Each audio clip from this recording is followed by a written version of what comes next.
예, 오늘 하나님 말씀은 이사야서 2장 4절 말씀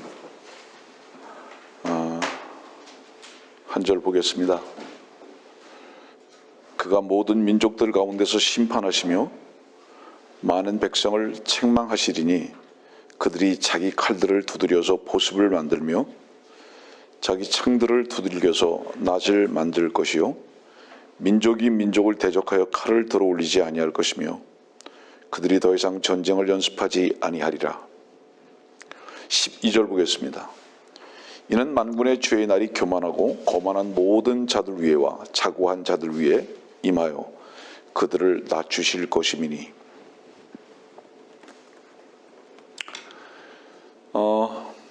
오늘 하나님의 말씀의 제목은 또다시 울리는 복음의 종소리, 이렇게 정했습니다.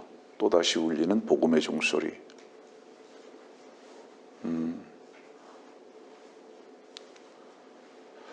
스펄전은 이사야서 53장을 가지고 가장 많은 설교를 했다고 그렇게 전해지고 있습니다. 이사야서 53장은 이사야서 말씀 중에서도 복음의 진수입니다. 왜 그랬을까? 저는 조금 이해할 만합니다.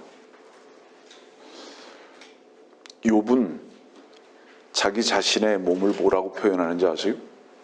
욥은 자기 자신의 몸을 노수로 된 몸이라고 이렇게 표현합니다. 내 몸이 바위고 내 몸이 노시라고 이런 식으로 표현을 합니다. 여러분들, 종은 노수로 만들어집니다. 제가 왜 이 복음의 종소리를 이렇게 자주 울리느냐 하면, 많은 사람들과 같이 복음의 소식은 한 번 전하면 된다라는 식으로 치부하고 지나가는 것이 아니라, 왜 이 복음의 종소리를 이렇게 자주 울리느냐 하면, 저는 이 복음이 없으면 존재할 수 없는, 잠시도 살아갈 수 없는 존재인 것을 알기 때문입니다. 내 몸이 노수로 된 몸인 것을 알기 때문에. 저주죠. 심판받아 마땅한 몸이죠. 그래서 저는 주께서 이 몸을 다루실 때마다, 채찍으로 제 몸을 때리실 때마다, 이건 사랑의 징계를 말하는 겁니다. 그럴 때마다 저는 이 복음이 없으면, 주께서 처음 맞으셨던 이 복음의 종소리가 없었으면 결코 나는 존재할 수 있는 조건이 나에게서 찾아볼 수 없었음을 알았기 때문에, 그렇기 때문에 오늘도 또다시 복음의 종소리를 울릴 수밖에 없는 필연성을 듣는 사람들에게서 찾지 아니하고 제 자신에게서 찾았다는 것을 먼저 고백을 하는 겁니다. 오늘 이사야서 2장 4절에 있는 이 말씀, 그들이 자기 칼들을 두드려서 보습을 만들며 자기 창들을 두들겨서 낫을 만들 것이요 라는 이 말씀은, 뉴욕에 가면 꼭 여러분들이 한번 갈 수 있을지 모르겠지만은 찾아봐야 할 건물이 있는데, 그건 엠파이어 스테이트 빌딩이 아니라 UN 빌딩입니다. 그 UN 빌딩을 가면 그 벽에 바로 이 말씀이 기록되어 써 있습니다. 이 말씀이 써 있는데, 그들은 사실은 자기들이 심판받아야 할 자들이고 자기들이 책망받아야 할 자들이라는 것은 굳이 무시해버리고, 유엔이라는 세계 국제연합이 바로 이것을 주도할 수 있다라고 써놓은 겁니다. 그래서 자기들은 모든 전쟁을 끝이게 할 수 있는 자들이라고, 평화를 가져오게 할 자들이라고, 이런 의미에서 그 UN 빌딩에다 이걸 써놓은 겁니다. 그러나 이것은 하나님을 모독하는 겁니다. 자, 여러분들 보세요. 하나님께서 황인을 만드셨고 흑인을 만드셨고 백인을 만드셨던 것은 섞여지지 않는 것을 전제로 한 겁니다. 그분의 경륜이 다 따로 있으신 거죠. 그죠?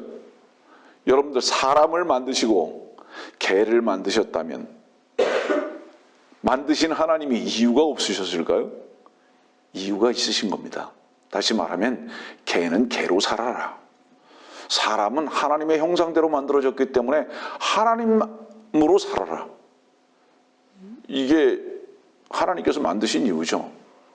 제가 자주 말씀을 드리지만 개가 물기 때문에 개가 아니고 짖기 때문에 개가 아니고 개가 꼬리를 치기 때문에 개가 아니고 개는 개기 때문에 꼬리도 치고 물기도 하고 짖기도 하는 겁니다. 아무리 여러분들이 개를 예쁘게 키우고 예쁘게 장식을 하고 사랑을 줘도 그 개는 절대로 사람이 될 수 없습니다. 그 개가 아무리 여러분들에게 꼬리를 친다고 할지라도 여러분들의 자녀가 될 수는 없습니다. 그래도 불구하고 크레이지가 됐죠. 사람들이 다 내 딸, 내 아들 이렇게 부르죠. 우린 정신 차려야 됩니다. 그렇다고 해서 그 개가, 그 짐승이 바뀌었습니까? 아니에요. 왜 그런 세상이 됐는지 아세요? 로마서 1장에서 그 답을 한번 찾아보세요, 여러분들. 로마서 1장의 말씀을 보면 이렇게 말씀하세요.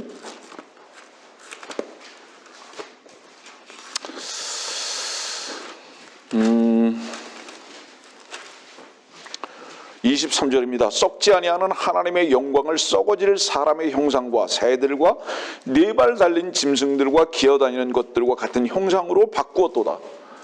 짐승은 그대로 있는데 사람이 변한 겁니다.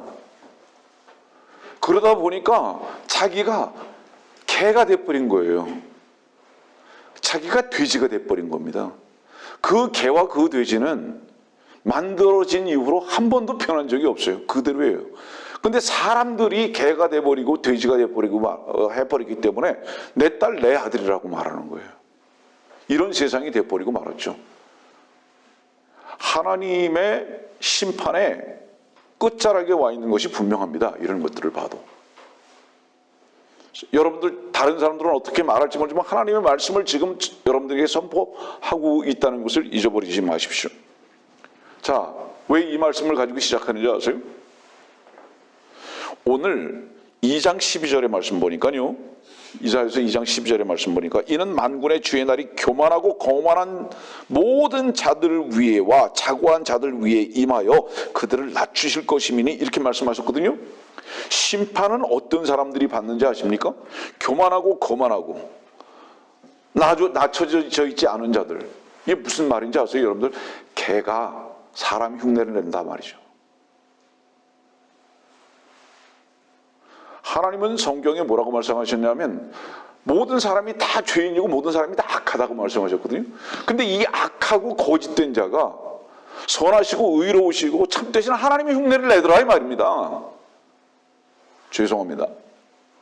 인간이 선을 베푼다고 해서 선한 자가 아니고 인간이 남들에게 의롭게 보인다고 해서 의로운 자가 아니라 그 인간을 하나님은 악하다 거짓되다 라고 말씀하셨다는 것은 무엇을 얘기하느냐?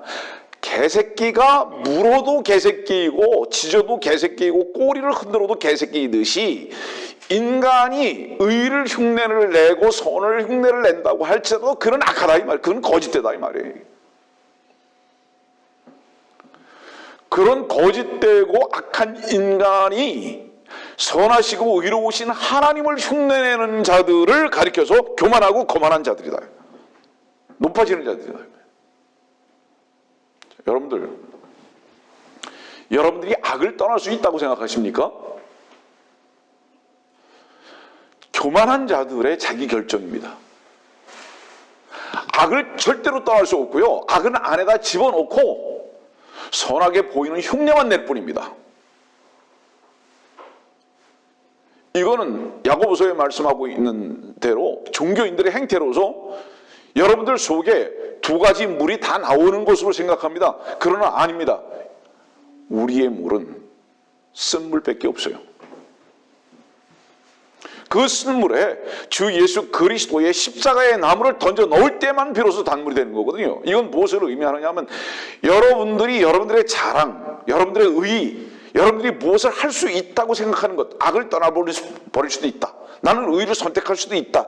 라는 이러한 모든 교만과 거만을 십자가에다 못 박아 버렸을 때, 이거 십자가에 못 박는 게 뭔지 아세요?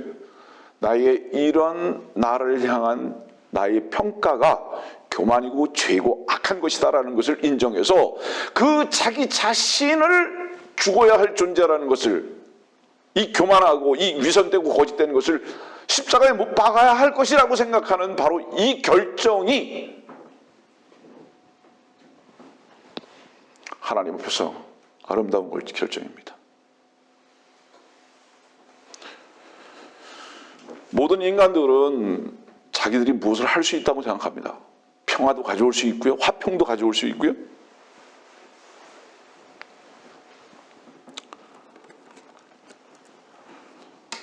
하나님만이 화평 가져오실 수 있습니다. 하나님만이 의로우실 수 있고요. 하나님만이 선을 행하실 수 있습니다. 왜? 하나님만이 참되시고 선하시고 의로우신 분이시기 때문에. 그러나 모든 인간은 악하고 거짓되고 위선되기 때문에 이것이 헌법 1조 1항과 같은 모법입니다. 이것이 성경이 우리들에게 말씀하시는, 우리와 하나님을 딱 갈라서 말씀하시는 성문이에요. 근데 이것을 자의적으로 해석하는 자들이 생겨나기 시작했죠? 그게 바로 종교인이라고 하는 겁니다.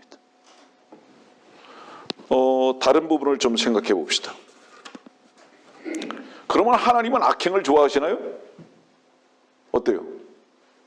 하나님 악행 좋아하시지 않습니다. 그러면 상대적으로 하나님은 그럼 선행을 좋아하시나요? 아니요. 하나님은 선행도 좋아하지 아니하십니다. 왜요? 인간의 선행은 위선이기 때문에. 그래서 하나님은 악행도 좋아하지 아니하시고 선행도 간교하게 여기십니다. 그럼 하나님은 뭐를 원하실까요? 하나님은 하나님이신 참 의와 선이신 그분께서만 행하시는 것을 좋게 여기시는 분이십니다. 그래서 그분의 이름은 좋으신 하나님입니다. 그래서 좋은 사람은 없습니다. 그분만 그 이름 앞에 굿 하는 거예요. God인 갓 하나님 앞에 갓 앞에 굿을 쓸 수 있는 겁니다. 그분만 좋으신 하나님인 거예요. 좋은 사람 없어요. 그 하나님을 흉내내는 위선자들과 거짓된 자들만 있는 것입니다. 그래서 여러분들 오해하지 마세요. 하나님은 여러분들에게 얼마나 선하게 살았느냐, 얼마나 악하게 살았느냐에 대한 관점에서 우리를 평가하시는 분이 아니고, 그래서 많은 사람들이, 종교인들은 그러잖아요. 내가 이렇게 선하게 살려고 노력했고 지금도 이렇게 선하게 살고 악을 떠나는 삶을 살 것이라고 이렇게 말하고 있잖아요. 여러분들 착각하지 마십시오. 악은 여러분들의 행동에 있는 것이 아니라 여러분들 자신임을 잊지 마십시오. 여러분들이 결코 악을 떠날 수 없는 것은 여러분들 자신이 악이기 때문입니다. 이렇게 건방을 떠는 자들을 종교인이라고 하는 거예요. 그래서 하나님은 늘상 말씀드리지만은 얼마나 선하게 살았느냐, 얼마나 악을 버리고 살았느냐, 이것을 하나님께서는 우리들에게 저울에 달아보시는 분이 아니라 누가 행했느냐를 항상 저울에 달아보시는 분이십니다. 이 공평한 저울입니다. 그분이. 누가 하셨냐? 하나님은 항상 하나님께서만 하시기를 원하십니다. 네?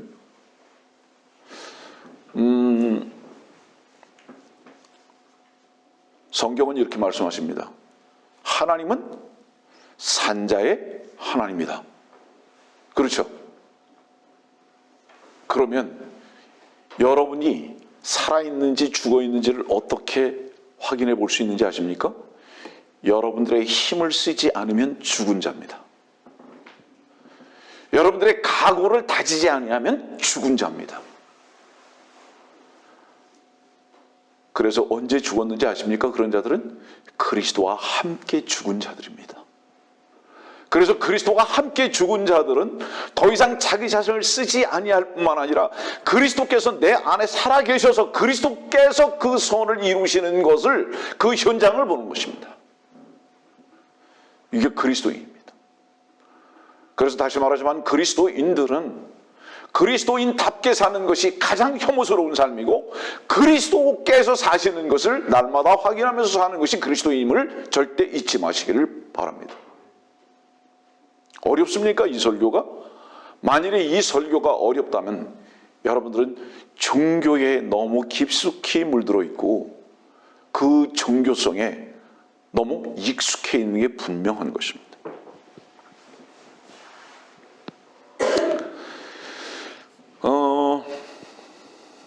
왜 우리가 사도 바울이 고백했던 것 같이 십자가 외에는 자랑할 것이 없다고 얘기할 수 있는지 아세요? 왜 십자가 외에는 자랑할 것이 없다고 얘기하죠?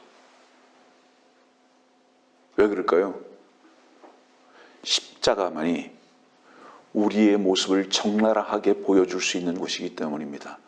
내가 왜 여기에 매달려 있어야 하는지, 지금도 앞으로도 계속 이 십자가에서 내려오면 안 되는지를 가르쳐주는 현장이 바로 십자가입니다.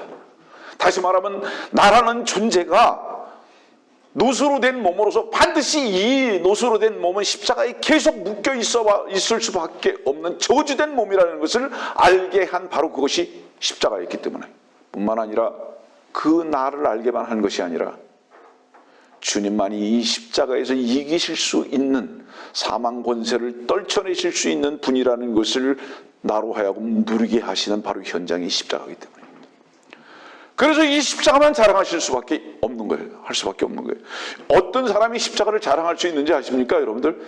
사도 바울과 같이 자기의 행위를 자랑하고 살았던 사람이, 그 자기의 행위가 가장 악하다는 것을 발견한 그 사람은 십자가를 자랑할 수밖에 없는 것입니다.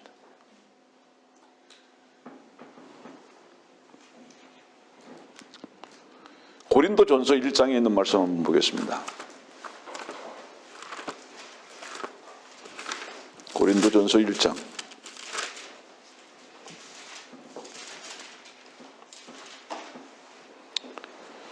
18절입니다. 십자가를 전파하는 것이 멸망하는 자들에게는 어리석은 것이지만 구원을 받은 우리에게는 하나님의 능력이라. 구원을 받은 우리에게는 하나님의 능력이라. 당신이 구원을 받았고 지금도 구원을 누리고 있다면 하나님의 능력으로만 살게 됩니다. 십자가를 왜 전파해야 하느냐? 그런데도 이 십자가는 뭐죠? 죽었다. 무엇 때문에 죽었는지 아느냐? 너의 그 지고하다고 생각하는 그 노력 때문에 심판받아 죽었다. 이것이 율법의 저주 아니었습니까, 여러분들? 그 십자가를 성경에만 있고 자기와 2000년 전의 십자가 속에서 발견해 본 적이 없기 때문에 내가 지금도 계속 나를 쓰는 것입니다, 사람들이. 그것이 멸망당할 수밖에 없는 것인 것을 인정하지 않아요. 그 어리석게 여기는 거예요. 어리석게 여긴다는 건 뭐죠? 자기를 계속 쓰는 겁니다.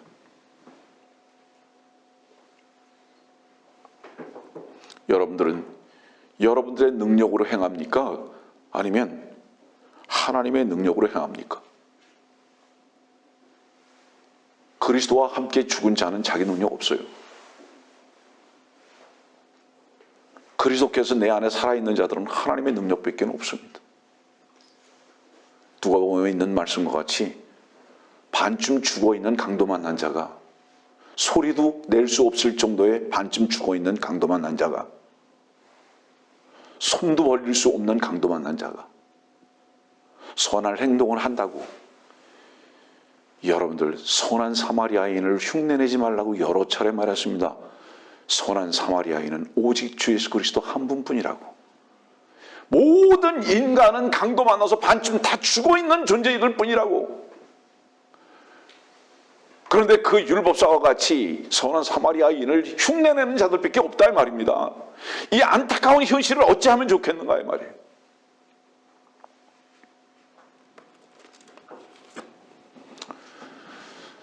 주님께서 십자가에 처형되신 것이 분명히 보이는데, 그런데 십자가의 원수로 행하고 있는 자들, 그런데 무슨 말인지 알아듣질 못해요. 네? 왜지요? 보혈의 능력이 뭔지 모릅니다. 자기의 피만 쓰는 거예요. 그것만 자랑하고 있습니다.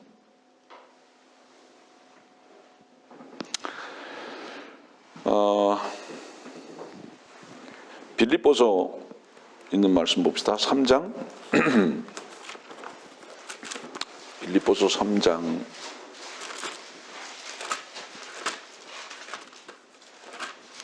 1절입니다.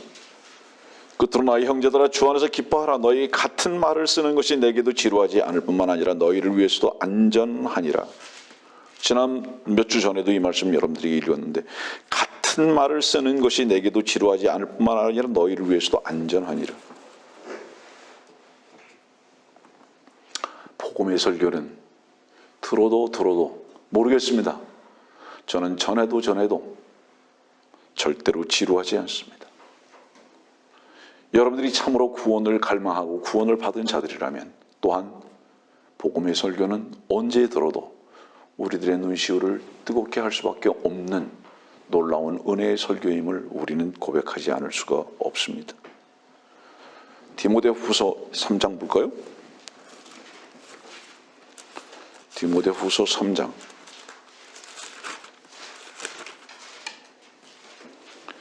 1절입니다. 또 이것을 알라. 마지막 날들에 아주 어려운 때가 오리라. 사람들이 자기를 사랑하고 돈을 사랑하며 자긍하고 교만하며 하나님을 모독하고 부모에게 불순종하며 감사하지 아니하고 거룩하지 아니하며 무정하고 화해하지 아니하며 모함하고 절제하지 못하며 사납고 선한 것을 좋아하지 아니하며. 얼마나 지금 이 세상 사람들이 사나운지, 저는 한국에 와서요 정말 무서운 거예요. 지나가다가 사람들한테 인사를 못 하겠더라고요. 정말로 내가 인사를 하니까요 인상을 푹 써요. 미국에서는 지나가면서 전부 다 안녕하세요, 하이 다 인사하잖아요. 가벼운 농담도 하고 지나가잖아요. 여기는 사람들이요, 내가 한국 사람이 돼도 한국이 무서워졌어요. 그래서 얼마나 살아온지. 화해하지 않고 모함만 좋아하고 사납고. 언제? 마지막 날들, 아주 어려운 때. 지금이죠? 지금이에요. 계시에 말합니다. 코로나 바이러스 때문에 여러분들 무엇을 준비하십니까? 비누를 준비하십니까? 마스크 준비하십니까? 잘 하시는 겁니다. 하세요. 그러나 이 말씀을 듣고 있는 분들에게 저는 이렇게 한번 질문해 봅니다. 당신에게 에베소서 6장에 기록하고 계신 믿음의 방패는 준비가 됐습니까?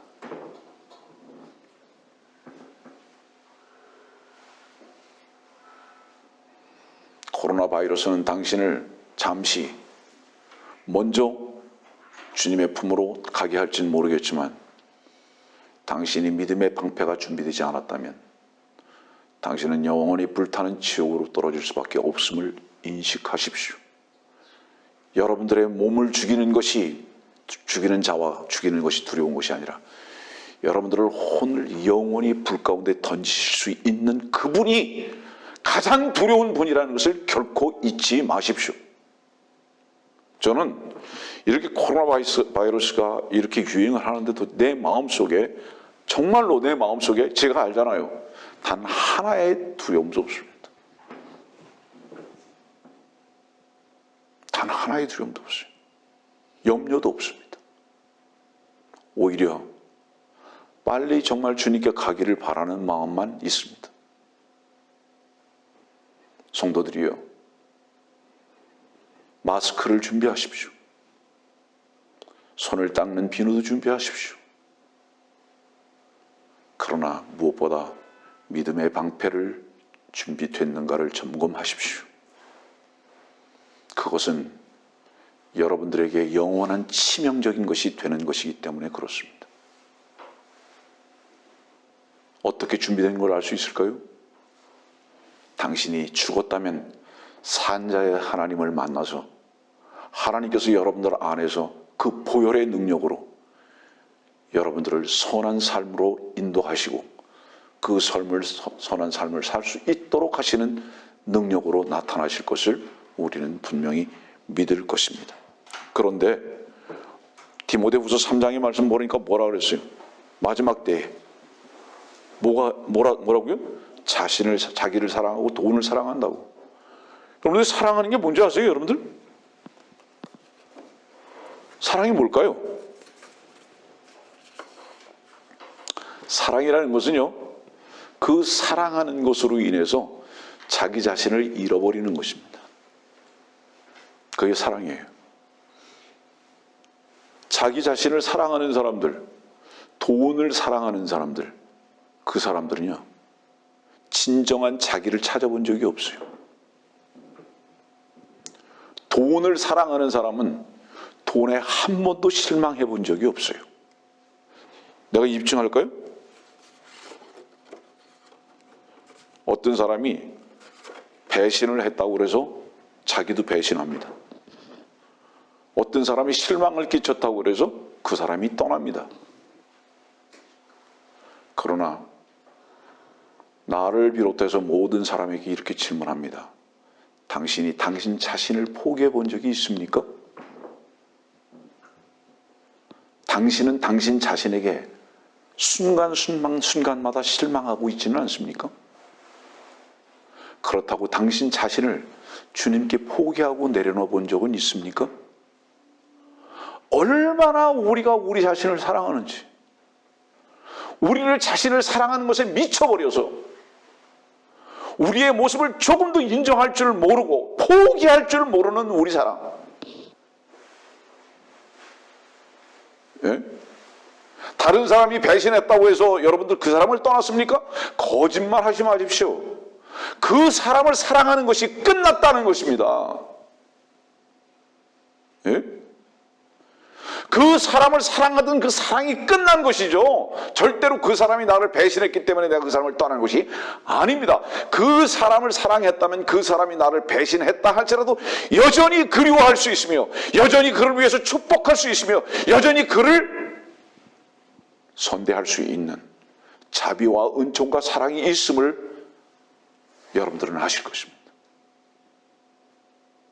사랑은 그 대상이나 그것으로 인해서 자기 자신을 완전히 상실해버리는 것입니다. 그게 사랑이에요. 돈을 사랑한다고요? 얼만큼 사랑하는 줄 아세요? 어떤 면에서는 여러분들의 자식보다도 더 사랑하는 게 돈입니다. 여러분들의 아들, 여러분들의 자식, 여러분들의 아내, 남편, 부모, 친구보다도 더 사랑하는 것이 돈이에요. 왠지 아세요? 돈이 여러분들에게 절망을 줬죠. 실망을 줬죠. 사업하다 망했죠. 직장을 잃었죠. 그래도 여전히 기웃거리는 것은 어딘지 아십니까? 돈입니다. 절대로 여러분들 포기가 안 됩니다. 네? 계속 시선은 돈에만 머무르는 거예요. 얼마나 돈을 사랑하는지, 그 돈에 여러분들 시선이 꽂혀버렸을 때 자아는 완전히 상실됩니다. 포기할 수 없는 거, 이게 사랑이거든요, 여러분들. 이게 사랑이거든요. 다시 정의하죠. 마지막 때가 어떤지 아세요?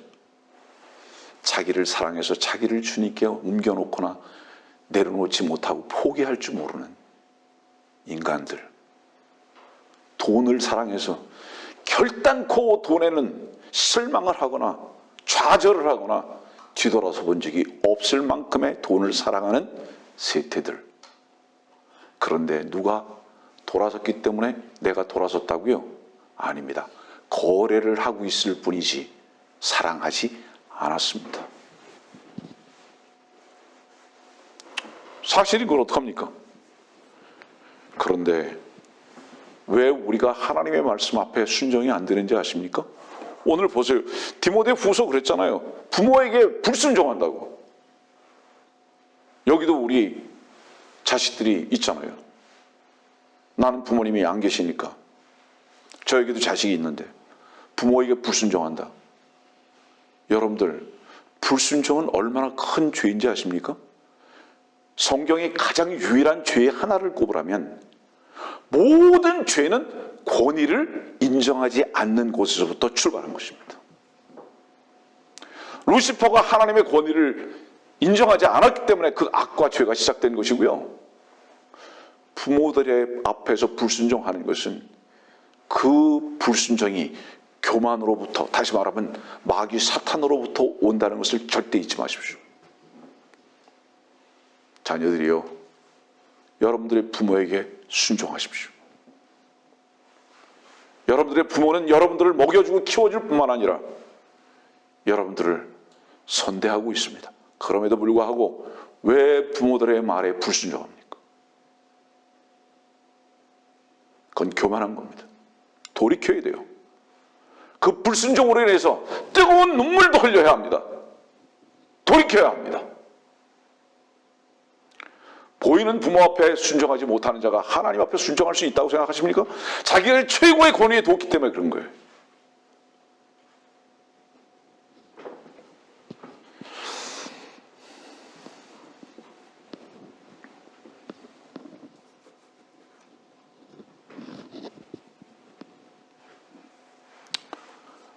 여러분들, 복음의 종은 반복해서 울려야 합니다. 여러분들은 이 복음을 전한 적이 언제입니까?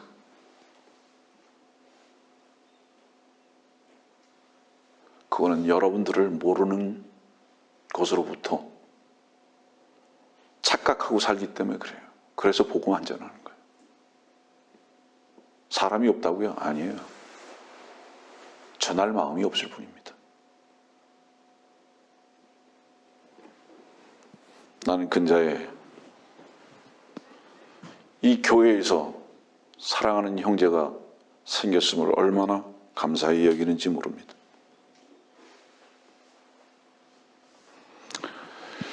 우리 이사야서 53장 한번 잠깐 볼까요?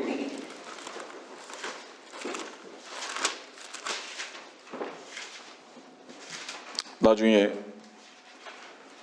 이 말씀을 강론하겠지만 3절 말씀 보고 2절과 3절 말씀 보니까 이는 그가 그 앞에서 연한 싹 같고 마른 땅에서 나온 뿌리 같이 자랄 것이며 3절 보겠습니다. 그는 사람들에게 멸시받고 거부되었으며 슬픔의 사람이여 질고에 익숙한 사람이라. 5절 보겠습니다.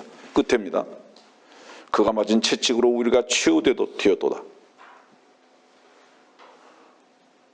여러분들 혹시 그 메시아를 들어보셨죠? 메시아를 작곡한 사람이 누구예요? 핸델이죠. 메시아를 작곡한 핸델이요. 이사야서 53장을 읽다가 너무 감동적이고 그 속에서부터 올라오는 슬픔과 감격이 겹쳐서 단순히 슬픔만이 아닌 거예요. 주께서 채찍에 맞으셨다는 거. 이것이 그의 단순한 슬픔이 아니었습니다. 그것이 자기 대신 맞으신 것으로 믿어졌을 때 그 감격이 너무 커서 슬픔과 감격에 젖은 뜨거운 눈물로 인해서 메시아의 악보가 완전히 젖어서 얼룩져서 그 원본을 알아볼 수 없을 만큼이 됐다는 그런 전해지는 얘기가 있습니다. 여러분들, 이사야서 53장을 이제 읽고 또 강론할 텐데 만일의 말씀을 들으시는 분들이 이 복음의 종소리 앞에서 전혀 감흥이 없다면 주님은 지금도 살아계시고 말씀은 망치로 칼로 역사하시지만 여러분들의 마음은 너무 닫혀있고 바위와 같다는 것을 절대로 잊어버리지 마시기를 바랍니다. 다시 이제 앞으로 아까 처음에 말씀드렸던 것과 같이 이사야서 2장 4절의 말씀을 잠깐 다시 보겠습니다. 그들이 자기 칼들을 두드려서 보습을 만들며 자기 창들을 두들겨서 낫을 만들 것이요. 누가? 심판받을 자들이 그렇게 해요. 지금 심판받아야 할 자들이, 심판을 받아야 할 자들이, 징계를 받아야 할 자들이 자기들이 이렇게 하겠다고, 할 수 있다고 이 유엔 건물 안에 그렇게 써놨다, 이 건물 벽에다 그렇게 써놨다 이 말이에요. 그런데 여러분들, 화평 좋으십니까? 화평 좋죠. 근데 화평을 이루려면 반드시 전제가 있습니다. 회복 좋죠. 회복을 하려면 반드시 전제가 있습니다. 회복을 하려면 심판이 전제가 되어야 하고요. 화평하려면 의가 전제되어야 합니다. 우리 로마서에 있는 말씀 잠깐 봅시다. 14장.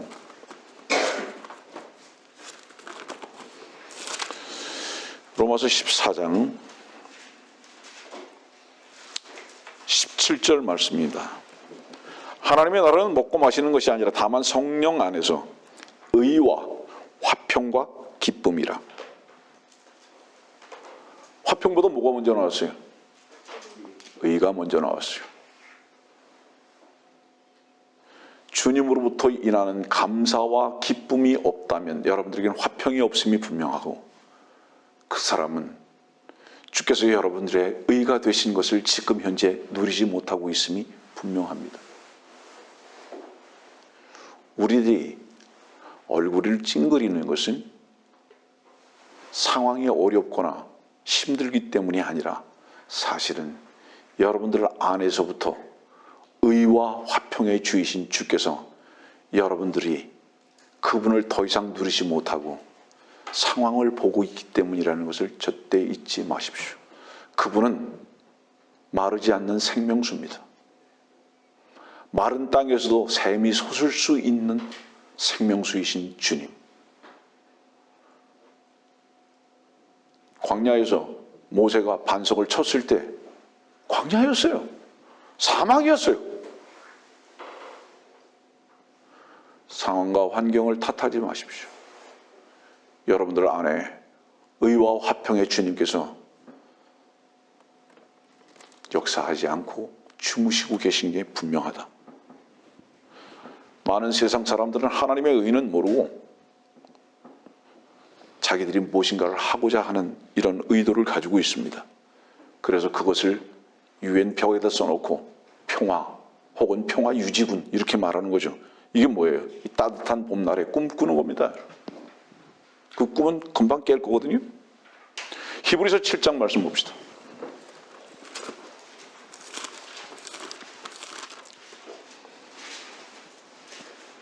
히브리서 7장 2절입니다. 아브라함도 전체의 10분의 1을 그에게 드렸으니 그의 이름을 해석하면 첫째로 의의 왕이요 그 다음은 살렘 왕 곧 화평의 왕이라. 여러분들 우리는 화요일 오후와 토요일 오후에 성경 공부를 새롭게 개설합니다. 이번 주부터요. 그래서 토요일 오후는 성경을 좀 구체적이고 깊이 있는 공부를 개설할 것이고요. 화요일 날은 기초를 중심으로 성경 공부를 할 것입니다. 혹여 밖에서 말씀을 들으시는 분들 중에서 성경을 참으로 배우고 싶으신 분들이 계시다면 의정부 교회로 연락하시면 됩니다. 아니면 개인적으로 제 전화번호도 알려드리는데 010-5114-7003입니다. 010-5114-7003입니다. 연락하시면 친절히 상세하게 안내해 드리겠습니다. 왜 이 말씀을 광고를 지금 생각나서 하느냐? 이 히브리서 7장 2절에 아브라함도 전체의 10분의 1을 그에게 드렸으니 그랬습니다. 이 아브라함이 자기 조카 롯을 데리고 올 때에 멜기세덱을 만난 바로 이 기사죠. 근데 여러분들 10의 1조는 절대로 지금 현재 교회에서 얘기하는 헌금의 의미가 아니에요. 그것은 마지막 때의 마지막 전쟁과 연결되어 있는 것으로서 사실은 말라기도 마찬가지입니다. 여러분들 말라기에도 10의 1조 말씀하고 있죠. 야곱도 지금 10의 1조를 말하고 있습니다. 창세기 28장에 전부 다 이것은 무엇과 연결되냐면 주님의 재림 대환란과 연결되어 있다는 거 잊지 마십시오. 네. 그래서 이 10의 1조는 남겨진 자들입니다. 10의 1이라는 것은 남겨진 자들이에요. 유대인의 남겨진 자들. 이 말씀을 반드시 여러분들에게 성경을 가르치고 싶은 생각이 들기 때문에 광고를 겸해서 하는 겁니다. 그래서 그분은 어떤 분이냐? 그 주님은 이 지금 재림 때를 말씀하시는 거예요. 이건 히브리서 7장이잖아요. 10의 1이라는 것은 재림 때입니다. 바로 대환란과 재림으로 연결되는 바로 그때거든요. 그의 이름이 무엇이냐? 의의 왕이고 그 다음은 살렘 왕 곧 화평의 왕이라. 무엇이 먼저 나오는 겁니까? 화평이 먼저 나옵니까? 아니에요. 의가 먼저 나옵니다. 살렘은 뭐죠? 살렘은 화평입니다. 평화, 화평. 그래서 히브리인들, 유대인들의 인사가 바로 살렘이죠. 예루살렘, 평화의 도성이죠. 재림 때에 비로소 이제 그렇게 되는 거죠. 그러면 누가 이 화평을 가져오는 겁니까? 유엔이? 아닙니다. 오히려 유엔은 심판받을 것입니다. 많은 나라들과 함께. 그러나 바로 이 심판의 주께서 오시는 것을 이사야서는 말씀을 기록하고 계시다는 거 잊지 마십시오. 하나님을 모르고 자기들이 바로 이 화평을 가져오겠다 이겁니다. 종교인들은 뭐죠? 하나님의 의를 극구 부인하고, 사실은요. 믿는다고 이마에만 써놓은 거예요. 하나님의 의는 극구 부인하고 힘써 부인하고 자기들의 의를 세우려고 하는 자들이 바로 로마서 10장에 있는 말씀과 같이 종교인이다. 그러면서도 자기들이 종교인인 걸 몰라요. 여러분들이요, 화평을 원한다면 하나님의 의를 먼저 알아야 합니다. 교황이 이 나라 저 나라 다니면서 비행기에서 내려서 땅에다 입 맞추고요, 평화를 말하고요. 왜죠? 교황은 가짜 신앙인이기 때문에 그렇습니다. 그는 정치인이에요. 그러다 보니까 모든 정치인들이 그거 다 흉내내죠. 맨날 입에서 나오는 건 뭐예요? 내가 국회의원 되면, 내가 대통령 되면 잘 살 거라고. 쥐뿔. 그 거짓에, 거짓된 자들은 그 거짓에 다 속는 겁니다, 여러분들. 나라에서 돈 준다는 걸 좋아하지 마세요. 그 돈 어디서 나오는데요? 그거 기대하지 마세요. 결국은 여러분들의 주머니 쥐어짤 겁니다, 여러분들. 춥다고 여러분들의 발 위에다가 오줌 넣지 마세요. 차라리 견디세요.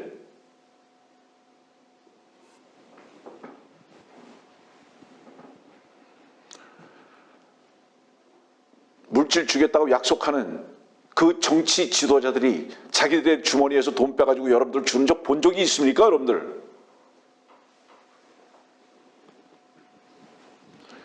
인간이 거짓되기 때문에 전부 다 거짓된 말에 다들 속고 싶은 거죠. 아주 속고 싶은 거예요. 그런데 참 이상하죠. 보통 사람들이 듣기에 설교 같지 않은 설교, 꼭 조폭이 뭔가를 선포하는 것 같은 이런 설교를 왜 어떤 분들은 자기 사이트에다 올리시죠? 왜 어떤 분들은 매주마다 이 설교를 감격적으로 그렇게 올리시죠? 제가 그분의 닉네임을 거론하지는 않겠지만 그분은 정말로 오리같이 사시는 분 같아요. 세상이라는 물, 사람이라는 물, 그 물에 빠지지 않고 사시는 게 분명합니다. 사랑하는 어떤 형제요, 여러분들이요, 우리는 물에 살지만 물에 빠지지 않는 오리같이 살아야 합니다. 우린 물 위에 앉아있는 교황과 같은 그런 자들이 아닙니다. 우리는 안전한 방주이신 주님 안에 탄 자들로서 물과는 상관없이 살아야 하는 자들입니다.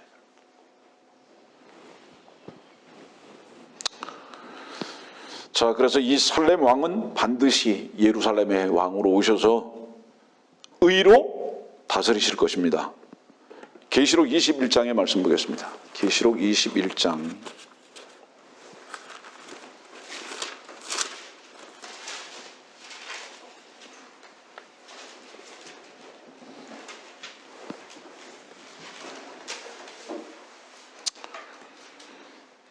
10 10절입니다. 그가 영안에서 나를 이끌어 크고 높은 산으로 가서 큰 도성 거룩한 예루살렘이 하나님께로부터 하늘에서 내려가는 것을 내게 보여주니, 예루살렘 성이 지금 팔레스타인 이스라엘 땅에만 있는 것이 아니라 그것은 하나의 지점이에요. 지점. 아세요? 본점은 어디 있냐? 하늘에 있어요. 그 예루살렘 성이. 예? 그 예루살렘 성이 본점이 하늘에 있는데 그 성의 통치자이신 주님께서 이 땅으로 내려오시는 겁니다. 이게 재림이에요. 언제 내려오시냐? 재림 때 내려오셔서 예루살렘 성을 다스리시는 거예요. 무엇으로? 의와 화평으로. 그 평강의 왕이에요. 살렘의 왕이에요. 제가 예전에 얘기했지만 대통령이요, 다른 나라 가면 검은 가방 하나 가지고 가잖아요. 그 검은 가방 속에 뭐 있어요? 내가 비록 미국에 가 있지만, 내가 비록 다른 나라에 가 있지만 내게 속한 나라를 다스릴 수 있는 모든 인포메이션이 거기 다 들어가 있는 거예요. 이 말씀이 어떤 말씀입니까? 이 말씀이 마태복음 6장에 있는 말씀이에요. 마태복음 6장 한번 보겠습니다.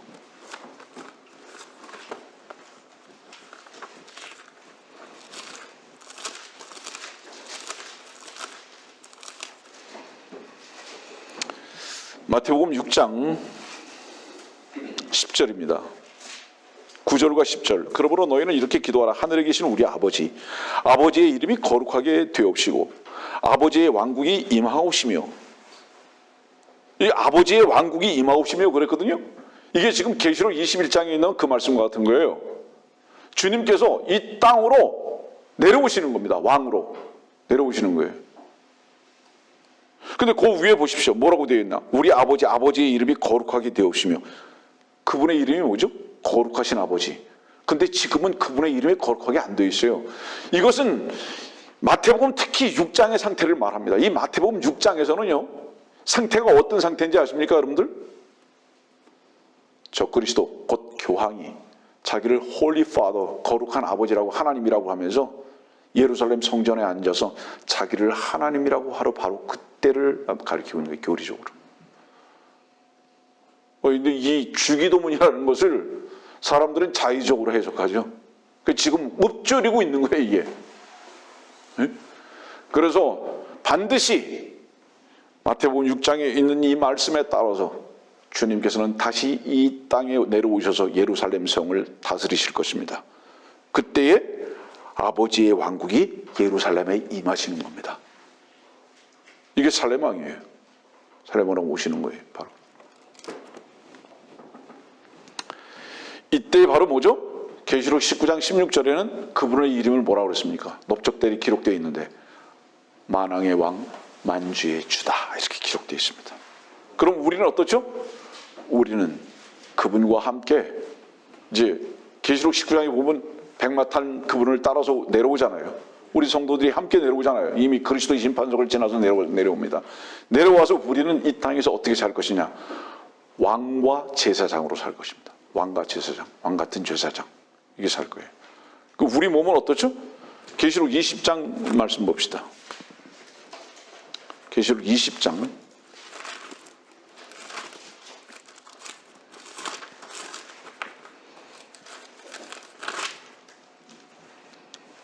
6절. 첫 번째 부활에 참여하는 자는 복되고 거룩하도다. 둘째 사망이 그들을 다스리는 권세가 없고 오히려 그들이 하나님과 그리스도의 제사장들이 되어 천년 동안 그와 함께 통치하리라. 어저께 우리 목사님하고 모처럼 여러 시간 교제를 좀 할 수 있는 귀한 경험이 있었는데 제가 이런 말을 했어요. 나는 주님께 그리스도의 심판석에 서면 주님께 주님 나 이렇게 했습니다. 저에게 멀려가 주십시오. 저에게 상 주십시오. 이렇게 할 수 있는 요구가 내 마음으로부터 없다. 아예 그런 요구가 내 마음으로부터 없다. 이유가 무엇인 줄 아느냐? 내가 혹시 선을 행했어도 그것은 내가 한 것이 아니라 선하신 주께서 하신 것이고, 내가 만일 주님을 자랑했다 할지라도 내가 한 것이 아니라 주의 종으로서 막대기로서 주께서 하신 것일 뿐이고, 고로 내게 주께서 면류관을 씌워주신다면 이것은 주님의 무릎 앞에 놓고 이것은 당신의 것입니다라고 고백할 수밖에 없을 것이다. 분명히 주님은 우리에게 이런 약속하셨습니다. 통치하실 거라, 할 거라고. 하지만 이건 주님이 우리를 향하신 은혜와 사랑과 자비의 말씀이고 약속의 말씀이고 우리는 이런 자격을 가지고 있는 자들이 아니다. 우리가 한 것은 그분의 눈에 눈물을 흘리게 했을 뿐이며 우리는 그분의 마음을 아프게만 했을 뿐이며 우리는 여전히 그분을 지금도 십자가에 못 박는 어리석은 종들의 위치에 있을 수밖에 없는 자들이다. 그래서 우리가 양도 칠 수 있고 씨도 뿌릴 수 있지만 우리가 주님 앞에서 우리의 고백은 주여 나는 무익한 종이니이다 라고 고백할 수밖에 없는 자들이다. 어떻게 감히 면류관을 기대하고 있겠는가?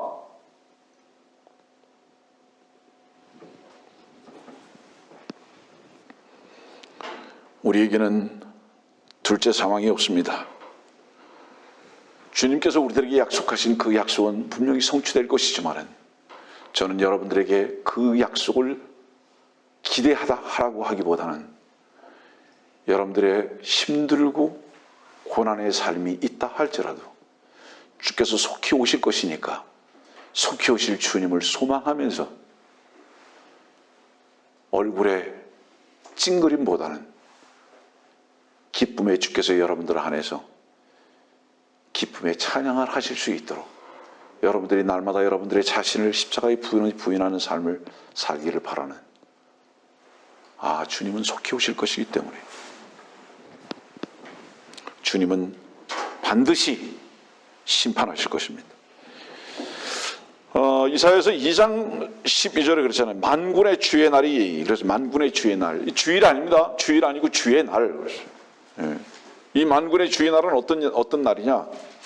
하나님께서 심판하시는 바로 그 날인데 에레미야 46장 봅시다. 에레미야 46장 10절입니다. 그날은 만군의 주 하나님의 날이요 복수의 날이라. 그가 그의 대적들에게 원수를 갚으리라. 하나님은요 지금 절대로 원수 안 갚으세요. 교황은 교황대로 살라고 그 권위 계속 행사하는 거고요. 유엔은 유엔대로 계속 그 위치에 있는 것이고요. 하나님 지금 원수 안 갚으세요. 제가 예전에 그런 설교한 적이 있어요.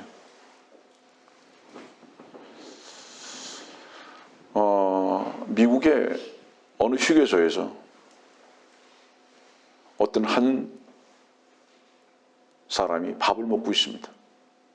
근데 미국에는요, 우리 한국에 와보니까 한국에도 이제 그런 사람들이 있더구만, 오토바이를 타고 수십 명이 한꺼번에 움직이는 오토바이족들이 있습니다. 이 사람들이 그 카페를 들어와가지고 밥을 먹는 이 사람을 계속 놀리는 겁니다. 십수명이 계속. 이 사람은 그냥 밥만 먹고 있는 거예요. 계속 밥만 먹고 있는 거예요. 억울해하지도 않아요. 계속 밥만 먹고 있는 거예요.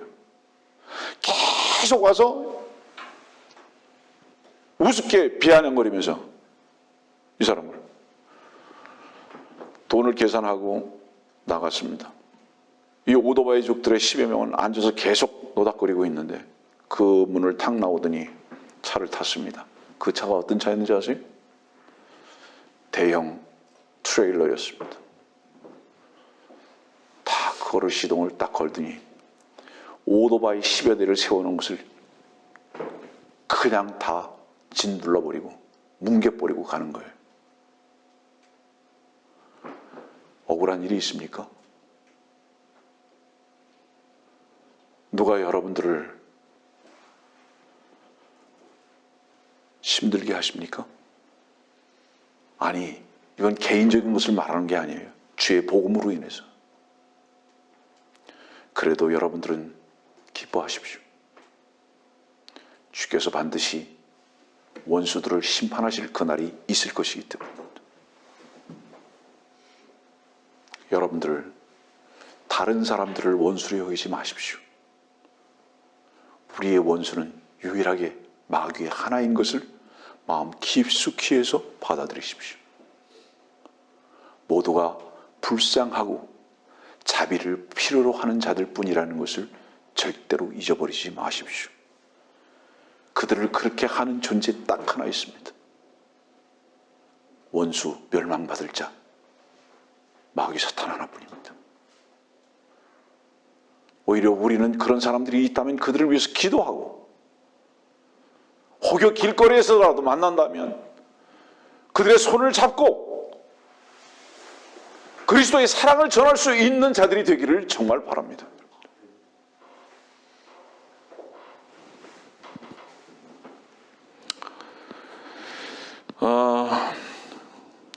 피할 곳을 아직도 마련하지 못한 사람들, 주님의 심판은 반드시 있습니다.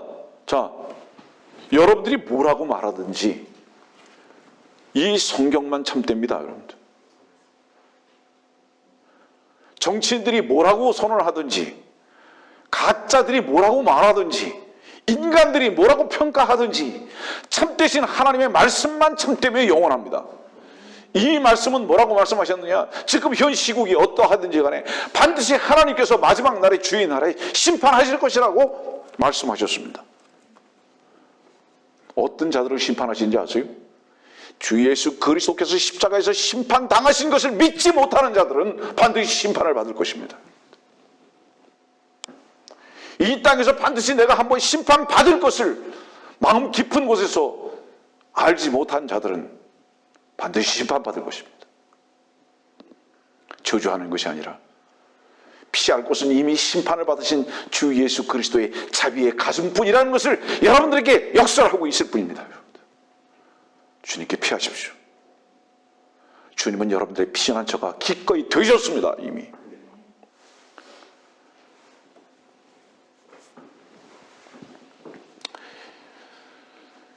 이사야서 53장에 있는 말씀은 이렇게 말씀하십니다.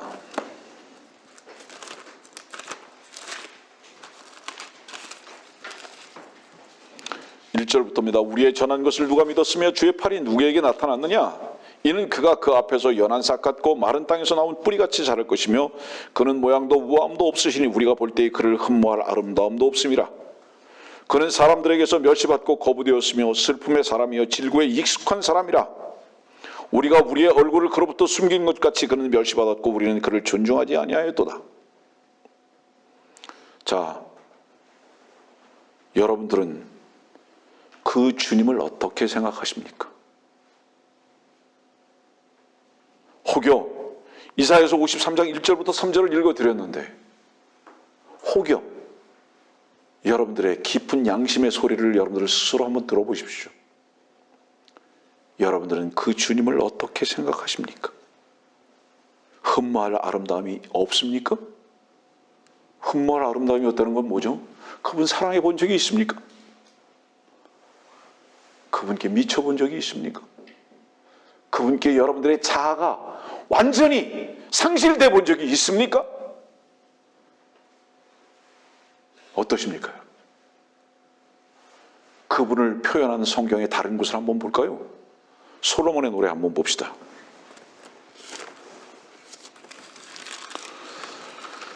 솔로몬의 노래 2장입니다. 17절. 날이 기울고 그림자가 사라지면 돌아오소서. 나의 사랑하는 사람이여, 당신은 베델 산 위의 노루나 어린 사슴 같나이다.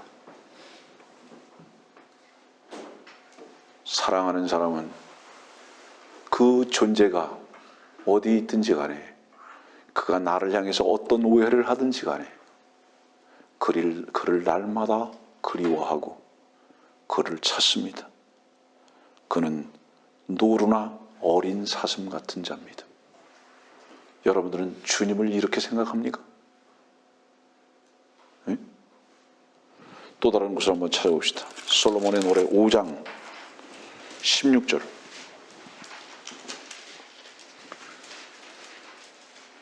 그의 입은 지극히 달콤하니 참으로 그는 모든 것이 사랑스럽도다. 오 예루살렘의 딸들아, 나의 사랑하는 이는 이러하고 나의 친구는 이러하도다. 자, 어떻습니까? 이사야서 53장에 있는 말씀과 솔로몬의 노래 2장이나 5장에 있는 말씀 중에서 여러분들은 그 주님을 어떻게 고백하고 있습니까?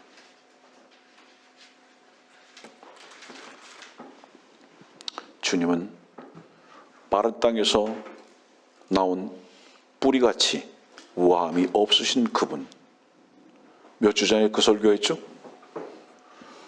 시띠 나무는 사막에서 자랍니다. 아카시아 나무죠. 주님은 시띠 나무셨어요. 아카시아 나무였다고요. 그 나무는 잘려졌습니다. 베어졌죠? 그 육체가 끝났다 이 말이에요. 왜? 사람들의 눈에 우아함이 전혀 없으시기 때문에. 사람들이 생각할 때 그분은 어떤 분이었어야 했느냐? 병도 고치고 먹을 것도 주고 입을 것도 주고 모든 육신적이고 세상적인 것을 해결하는 자로만 그를 기다리고 있었습니다.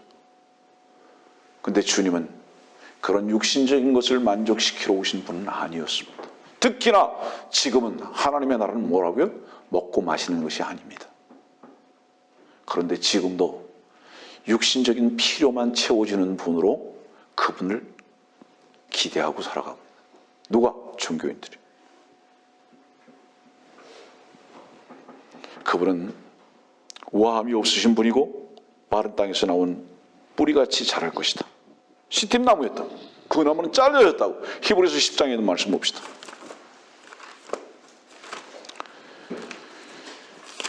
히브리서 10장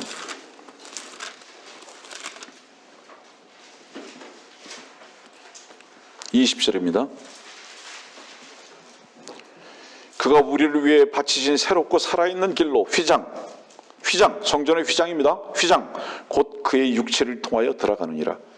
그의 육체는 성전의 휘장이 되었다 이 말입니다. 그의 육체는 성전의 휘장을 의미한다 이 말입니다. 그런데 이 성전의 휘장인 그 육체가 위에서부터 찢겼지 않습니까? 왜? 하나님께서 보실 때 그는 시딘 나무였기 때문에. 그 나무가 잘려져야 할 나무였기 때문에, 그 육체가 끝나야 할 육체였기 때문에. 누구 때문에? 바로 말씀을 듣고 있는 당신의 육체가 그래야 했기 때문에. 그래서 그 육체는 잘라졌어요. 왜 그 육체가 잘라졌죠? 로마서 3장 20절 말씀 한번 찾아보세요. 찾아봅시다. 로마서 3장 20절. 제발 자기를 쓰려고 하는 사람들, 하나님의 말씀의 진리 가운데에서 자기를 발견하고 이제 제발 내려오십시오. 자기 자신을 완전히 십자가에 끝내버리십시오.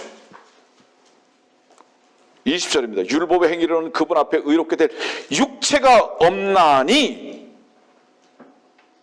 예? 왜 주님의 육체가 왜 베어졌는지 아세요? 그분의 육체가 왜 끝났는지 아십니까?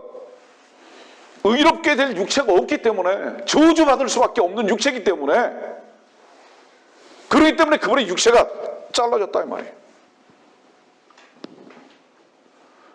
그분은 참 성전이셨습니다. 그런데 그 육체가 마른 땅에서 나온 볼품없는, 흠모할 만한 것은 아무것도 없는 그 육체였습니다. 이것이 마태복음 27장은 뭐라고 기록하고 있습니까? 마태복음 27장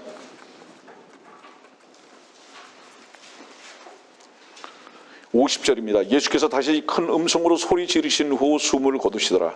그런데 보라, 성전의 휘장이 위에서 아래까지 둘러 찢어지고 땅이 흔들리며 바위들이 갈라지고. 주님이 죽으실 때, 숨을 거두셨을 때 성전의 휘장이 위에서 아래까지 둘러 찢어지고, 하늘 보좌에 앉으신 하나님께서 위에서 그의 육체를 치신 것이 분명합니다.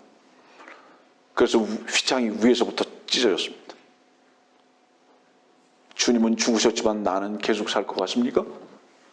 저는 지난주에 두 소식을 들었는데 두 소식 다 기쁜 소식은 아니었습니다. 제가 좋아했던 저의 선배 목사님,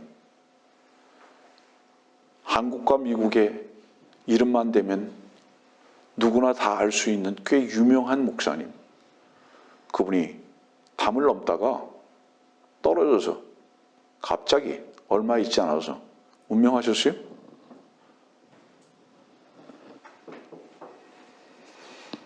제가 그분의 사랑을 입었던 사람입니다. 아내도 계시고 아들과 딸도 있고 손주도 있습니다. 먼저 갔어요, 갑자기? 제 오래된 친구 목사 하나가 LA에서 목회를 하고 있는 친구였는데 산에 등산을 갔다가 실종이 됐어요. 지금 열흘 동안 찾지 못하고 있어요. 이제는 헬기로 찾다가 기부업했어요. 산사자에 물려서 죽었는지 어느 절벽에 떨어져서 죽었는지 이제는 끝났어요. 여러분들이요, 젊습니까? 앞날이 창창한 것 같습니까? 성경은 우리의 목숨을 안개와 같다고 합니다. 언제 거칠지 몰라요. 여러분들이 죽음 앞에서 반드시 준비해야 할 것 하나 있습니다. 주께서 여러분들의 모든 심판과 저주가 대신 되신 것을 믿으셔야 합니다. 끝났어요. 사람 의지하지 마세요. 그야말로 폼 잡지 마십시오.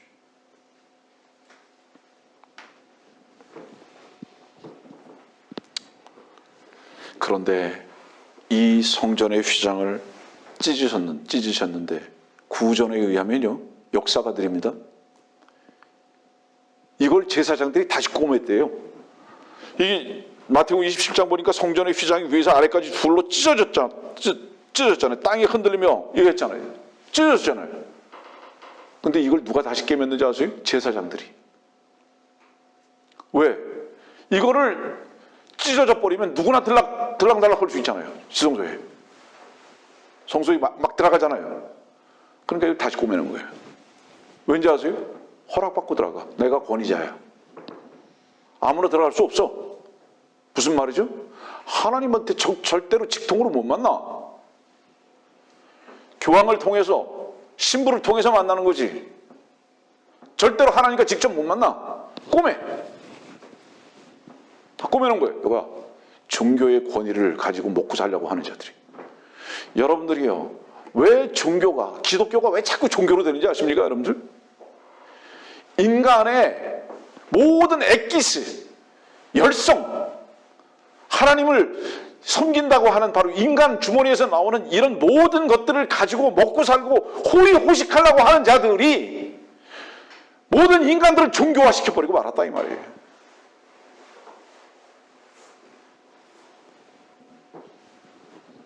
제가 오래전에 러시아를 방문했는데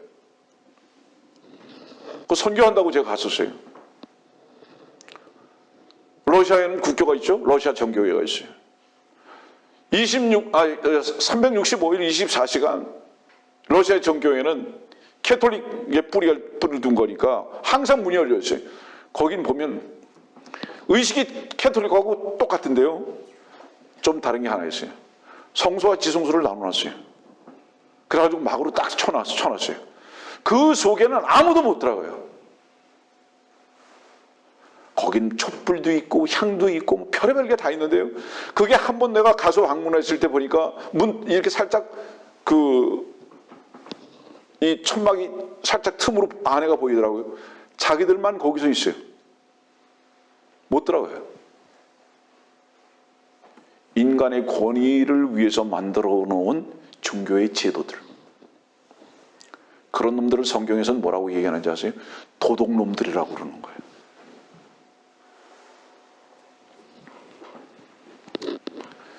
말씀을 이제 정리하고 마치겠습니다. 고린도후서 5장 21절. 고린도후서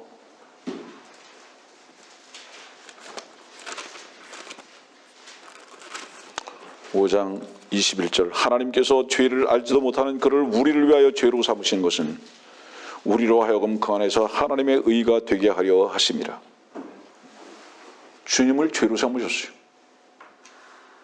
주님은 요한복음 3장 14절 뭐라고 그랬죠? 그분은 뱀이 돼서 장대 위에 달리신 분이에요. 무슨 뜻이죠? 하나님께서 그를 사탄으로 만들어 버리신 거예요. 죄의 원흉으로 만들어 버리신 겁니다. 그래서 그 죄의 원흉으로 만드신 그 주님의 등짝에 하나님의 가죽 채찍을 치신 겁니다. 유리가 박힌 가죽 채찍을 그의 등짝에 치신 겁니다. 하나님의 저주와 진노가 주님의 등짝에 내려치신 것입니다. 왜죠? 그때 하나님께서는 그 아들로 보지 아니하시고 눈을 가리우셨을 뿐만 아니라 사탄을 징벌하는 것으로 여러분들 안에 있는 여러분들의 원래의 주인이라고 여기었던 바로 그 사탄을 내려친 현장이 바로 그 십자가입니다. 그래서 그 진노의 쓴자를 주님께서 마셔버리셨어요. 이사야서 53장은 그래서 뭐라고 말씀하시죠?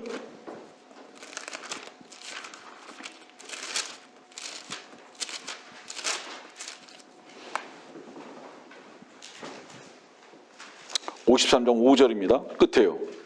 우리의 화평을 위한 징계가 그에게 내려졌고 그가 맞은 채찍으로 우리가 치유되었도다. 자, 여기 지금 주전 700년 전에 기록된 말씀이니까 지금으로부터 약 2700년 이전에 기록한 말씀이에요. 이 말씀이. 그런데 보니까 지우셨도다. 과거 시제로 기록하고 계세요. 주님이 오셔서 십자가를 지시려면 아직도 700여 년이 더 남아있는데 근데 이 미래를 과거 시제로 기록하고 계시다고요. 왜 그랬을까요?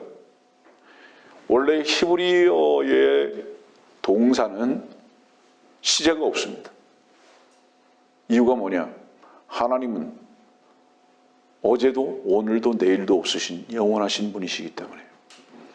그래서 하나님 안에서 그분의 역사는 미래를 과거로 기록하실 수 있습니다.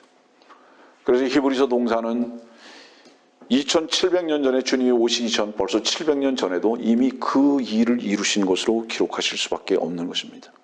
이건 뭐를 말씀하시죠? 십자가의 복음은 영원하다. 그래서 여러분들이 지금도 십자가의 그늘 밑으로 나가면 그곳에서 쉼을 얻을 것입니다. 누가 십자가로 나갈 수 있죠? 마땅히 죽어야 할 자기 자신을 아는 자만 십자가로 나갑니다. 나는 저주구나. 여러분들이요, 제가 왜 이 십자가의 복음을 날마다 전하는지 아십니까? 왜 이 십자가를 날마다 자랑하는지 아십니까? 나는 자랑한다면 하나뿐입니다. 죽어야 할 존재라는 것을 날마다 알아가는 것. 누가 내게 뭐라고 말하면 예, 그렇습니다. 전 저주받은 자입니다. 마땅히 그렇습니다. 전 죽어야 할 존재입니다. 예, 그렇습니다. 그것 하나 외에는 발견할 수 없는 자입니다. 저에겐. 하기 때문에 제 몸이 날마다 노종이 되어서 때려질 때 내 입에서는 십자가의 복음 외에는 자랑할 수밖에 없기 때문에 주께서 바로 나를 그곳에서 발견케 하신 주님을 찬양합니다. 출애굽기에 있는 말씀 12장에 보면 여러분들 찾지 마세요. 양을 잡아서 다른 이웃들과 나눠 먹습니다. 여러분들. 참 양 대신 주 예수 그리스도의 고기를 먹고 힘을 얻길 원하십니까? 혹은 힘을 얻으셨습니까? 위로가 되셨습니까? 이웃들과 나누세요. 예? 전도서에 있는 말씀대로 빵을 물에 던지십시오. 주의 말씀을 여러분들은 선포하고 사십니까? 주님을 자랑하고 사십니까? 아니면 주님을 부끄러이 여기십니까? 아까도 말씀드렸듯이 이사야서 53장입니까? 솔로몬의 노래 2장입니까? 주님을 향해서 여러분들의 위치를 확인하십시오. 네?